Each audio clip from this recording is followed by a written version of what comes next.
Halo, assalamualaikum. Di kesempatan kali ini saya mau meneruskan video seri saya kemarin ya, dimana saya membuat seri video basic belajar DOM JavaScript ya. Kemarin sudah sampai part 4 ya. Nah, di part kelima ini saya akan membahas yang namanya DOM query selector ya. Nah, karakter dari query selector ini pada saat kita menseleksi elemen atau mengquery elemen ya, dia akan mengembalikan hanya satu elemen ya. Misalnya kita punya 4 elemen, nah dia hanya akan mengembalikan satu elemen, dan itu adalah yang dikembalikannya elemen pertama, urutan elemen yang paling atas sekali ya, dia kembalikannya hanya satu ya. Nah, dan gaya untuk menseleksi elemen pada query selector itu mirip seperti kita menseleksi elemen menggunakan CSS ya. Nah, jadi jika kita sudah paham CSS, maka kita akan paham menggunakan query selector ya. Dia mirip ya cara sintaknya untuk menyeleksi sebuah elemen ya. Langsung saja kita lihat contohnya. Saya membuat folder baru di local disk E.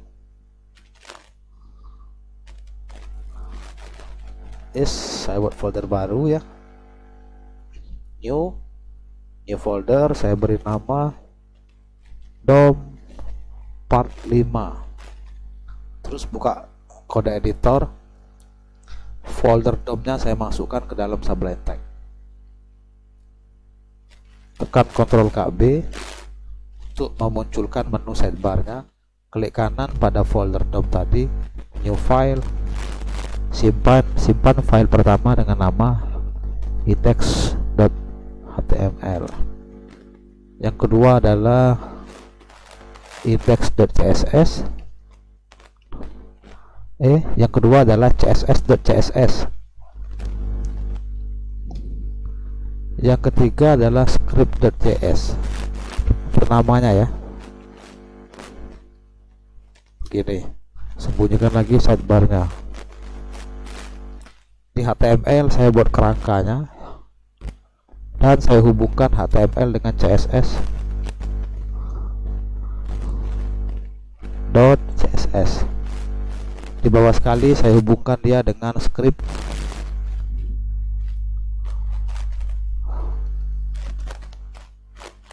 arahkan ke script.js begini.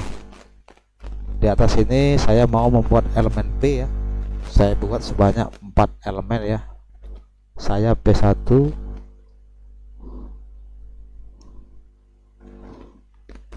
saya P2,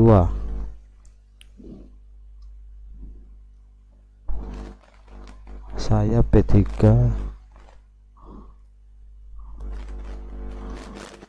saya P4 begini. Di bawahnya saya mau membuat div, saya kasih kelas contoh, nama kelasnya ya, dalamnya buat H1, tulisannya welcome saja, dan di bawahnya saya membuat tombol. Seperti biasa saya kasih on click event ya, nama on clicknya fungsi begini, fungsi, isinya adalah pencet.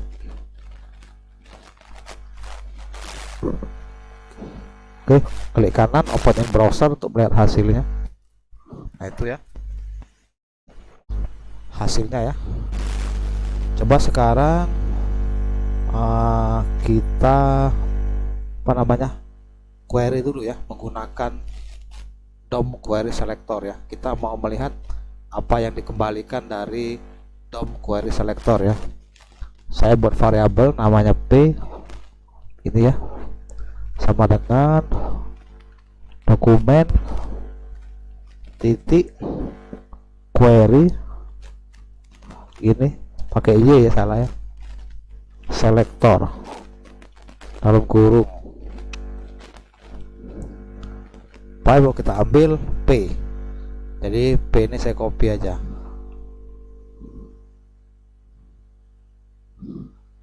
masukkan ke dalam Sekarang kita konsol apa yang dikembalikan oleh dokumen query selector ini. Ambil P-nya ya. Sekarang kita ke browsernya. Refresh ya. Klik kanan dan inspect elemen. Pilih konsol. Nah, error ya. Dokumen query selector is not a function ya. Tidak dikenali. Ini dokumen query selector, ada yang salah mungkin ya. Kita lihat script.js benar, query ini nih, ini huruf besar ya, S-nya harus huruf besar ya. Jadi untuk menuliskan sintak DOM itu kata pertama di apa tuh, huruf pertama di kata kedua itu harus huruf besar ya. Kita simpan dulu dan coba kita refresh lagi. Nah, itu ada ya, dia mengembalikan satu elemen tuh, P itu ada ya, P. Padahal yang kita tahu di sini ada 4 elemen ya, tuh ya, P-nya ada 4 elemen ya. Nah, tapi dokumen query selector ini dia hanya mengembalikan satu elemen saja, ini. Dan yang dikembalikannya adalah elemen pertama sekali nih, yang atas ini ya, tuh seperti itu ya. Nah, jadi dokumen query selector ini itu gaya untuk menyeleksi elemennya mirip dengan CSS ya. Saya ambil contoh, misalnya di sini saya punya div ya. Nah, bagaimana saya ingin mengambil H1 ini ya, seperti itu ya. Nah, jadi gaya penulisannya sama ya, kayak CSS ya. Ini saya copy begini, saya taruh bawah sini, paste gitu ya. Kan yang div ini ada kelas contoh ya. Nah, kita ambil contohnya seperti kita memanggil CSS ya. Sini titik dulu, paste. Setelah itu kita ambil H1-nya yang ini. Tuh, CSS kan seperti itu juga cara menseleksi elemennya.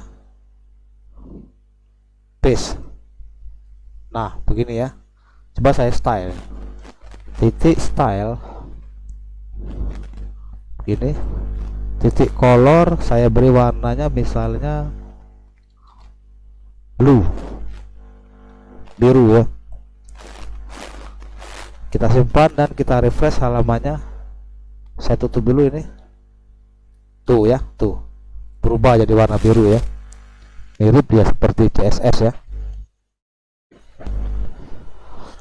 Kalau misalnya masih bingung, ada di CSS namanya sintak CSS begini ya. Coba saya mau menseleksi elemen P kedua ini menggunakan CSS ya. Jadi caranya adalah saya panggil dulu P-nya begini, titik 2 ya. Setelah itu NTH child. Artinya ini adalah anak ke N ya, atau anak ke berikutnya ya. Anak ke berikutnya seperti itu ya.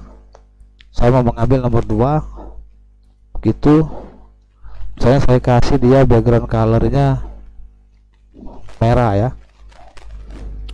Nah, simpan dan kita refresh halamannya. Nah, itu tuh. Jadi dia menseleksi nomor 2. Jadi artinya ini adalah sintak CSS ya. Kita mengambil P anak ke N, anak ke next. Anggap aja anak ke next berikutnya yang nomor 2. Kalau di sini kita tulis nomor 3, nomor 3 dia pasti ya. Nah, seperti itu. Kalau ini kita tulis nomor 4, pasti dia nomor 4. Nah, begitu ya. Di sini saya tulis nomor 2 aja ya. Nanti saya jelaskan ya. Nah, sekarang coba kita lihat contohnya di JavaScript ya. Jadi sekarang misalnya begini, saya punya tombol tadi ya. Tombol ini mau saya fungsikan ya. Jadi saya membuat fungsi di bawah ini. Sini ya. Buat fungsi agar kita tahu apa yang saya bilang tadi, bahwa dokumen query selector ini cara menseleksi elemennya mirip dengan CSS ya. Jadi caranya saya buat dulu fungsi ini namanya adalah fungsi tadi, kurung buka kurung tutup, kurung kurawal buka kurung kurawal tutup gitu. Jadi dokumen query selector ini saya copy aja. Nah ya, untuk menggunakan dokumen query selector kita bisa tanpa membuat variabel lagi ya. Nah kalau yang sebelumnya kan kita untuk menseleksi elemen harus membuat variabel dulu ya, setelah itu nama variabelnya kita panggil baru kita style ya. Nah tapi kalau untuk dokumen query selector ini kita bisa langsung memanggil elemennya tanpa membuat variabel ya. Nah misalnya di sini saya membuat begini, langsung dokumen saya ambil ya. Nah begini, titik query selector ya, dalam kurung saya mau mengambil P nya ya, gitu ya. Misalnya P nya saya kasih dia titik style, titik background color, salah ya, titik style, background color, misalnya saya kasih dia warnanya green ya, hijau ya. Nah kalian kita tahu tadi kan, setelah kita konsol tadi kan, query selector ini mengembalikan elemen ya. Nah dia mengembalikannya hanya satu elemen, itu elemen paling atas dikembalikannya ya. Nah yang ini ya, dia mengembalikan satu elemen paling atas yang dikembalikan ya. Nah ini artinya kita mengquery selector P, jadi kita mengambil yang atas berarti ya, karena dia mengembalikan satu, hanya yang atas dikembalikan. Nah dia kita kasih background colornya green, coba kita simpan dan lihat hasilnya. Belum ya, mungkin ada yang salah ini. Dokumen P kita ambil ya, dokumen titik query selector style. Nah ini yang salah nih, ini bukan begini ya nulisnya, coba saya ulang lagi, titik style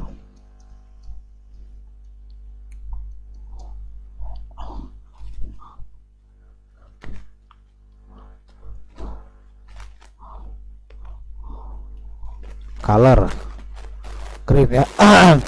Coba kita refresh lagi. Nah sekarang coba kita pencet tombol pencetnya ya, nggak fungsi ya. Salahnya di mana? Oh ini salah nih. Ini kalau untuk membuat event fungsi itu harus menggunakan kurung ya, sama seperti ini nih. Nih harus ada kurungnya ya, seperti ini ya. Tuh jadi yang di ini kita kasih kurung juga dia. Nah seperti itu ya. Oke coba kita refresh lagi dan kita pencet tombol pencetnya. Tuh ada ya, dia menseleksi warna hijau. Jadi benar memang ternyata query selector itu mengembalikan satu elemen dan dia mengembalikan elemen pertama ya. Nah kenapa saya bilang dokumen query selector ini cara menseleksi elemennya mirip dengan CSS? Coba kita copy ya. Ini kan adalah sintak CSS ya, yang ini ya. Nih saya copy aja sintak CSS ini ya. Yang ini saya copy sintak CSS ini, saya masukkan ke dari sini, dari titik 2 ini nih, copy ya. Dari sini copy, saya masukkan ke page ini. Nah artinya kita menseleksi nomor 2 ya, menggunakan sintak CSS ya. Coba kita simpan. Nah nomor 2 sudah diseleksi oleh CSS ya, berarti ini kita ganti jadi 3 ini ya, 3 ya. Simpan dan kita refresh halamannya, saya klik tombolnya, tuh nomor 3 yang dipanggil oleh dia. Seperti itu ya. Misalnya mau nomor 4, ganti aja nih nomor 4, kita refresh, kita klik, tuh nomor 4 yang dipanggil. Mau nomor 1 ya ganti ini jadi 1.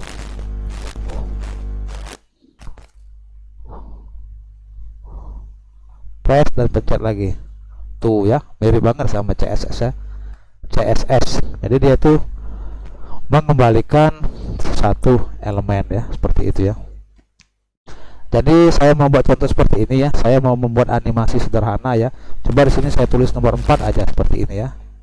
Saya tulis nomor 4. Ini saya perkecil dikit kodenya agar kelihatan semua. Nah itu ya, ini saya copy aja dari sini, saya copy style sama titik ya, dan saya taruh bawah di sini. Saya mau putar dia ya. Nah, rotate ini untuk memutar elemen ya.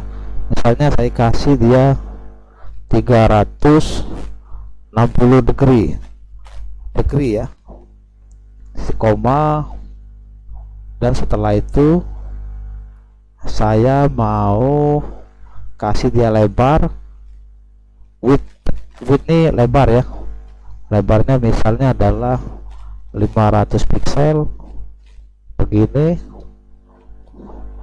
dan saya mau perbesar font size nya ya, tulisannya saya perbesar ya menggunakan font size ini, saya perbesar tulisannya menjadi 100 pixel ini ya. Setelah itu ketika tombol dipencet, tulisannya yang tadinya adalah mana tadi, kita lihat yang 4 tadi, saya 4 ya, berubah menjadi nama saya misalnya ya.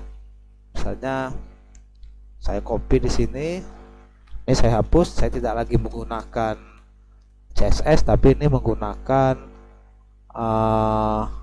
apa namanya, JavaScript ya, titik inner HTML. Nah, inner HTML ini untuk menambahkan tulisan ya, dan menimpa tulisan yang lama ya, montir insomnia ini ya, di koma,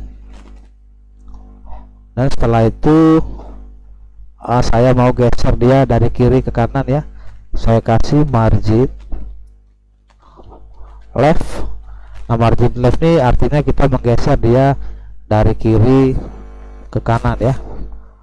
Ini kita tulis style dulu, style titik baru margin left. Nah begini, saya geser dia sebanyak 400 pixel. Nah begini ya, coba kita refresh ya, saya klik tombol pencetnya.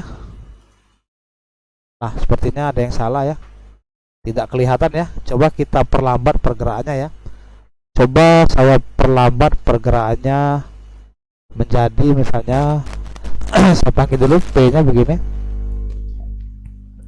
transitionnya saya perlambat, pergerakannya saya perlambat menjadi 4,5 second per detik, seperti itu ya. Kita refresh dan coba kita lihat pencet, ada yang salah ya kayaknya. Coba kita belajar lagi, salahnya di mana, ya, kenapa kodenya tidak berjalan.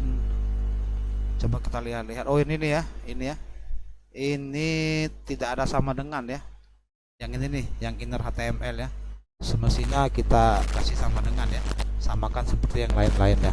Coba Ctrl S lagi dan kita refresh. Sekarang kita pencet ya, tombol pencetnya ya. Nah tuh ya, dia sudah berjalan ya. Kita refresh lagi, kita pencet. Nah ini kita memanggil elemen nomor 4 ya. Nah yang ini ya, tuh elemen nomor 4. Jadi ketika kita pencet tombolnya, elemen ini yang terpanggil tuh, pindah seperti itu ya. Biar tidak bingung, misalnya begini ya, ini saya ganti aja menjadi jangan montir insomnia, saya elemen nomor 4. Ini begini ya, ini tetap montir insomnia ya, montir insomnia.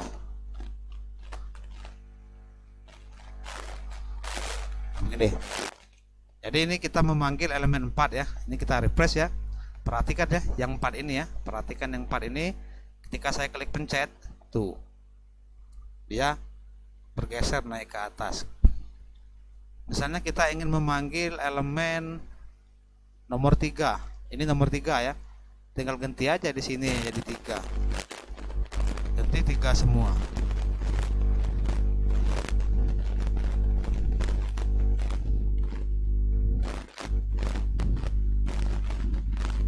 dan kita simpan, kita refresh, kita klik ya. Perhatikan yang saya P3 ya, perhatikan tulisan saya P3. Ketika saya klik tombol pencet, tuh dia bergerak seperti itu. Kalau misalnya mau nomor 1, ya ganti aja ini jadi 1.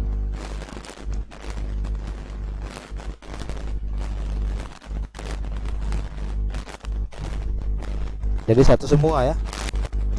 Ctrl S dan refresh lagi. Perhatikan saya P1 ini ketika saya pencet dia bergeser. Nah, jadi seperti itulah ya.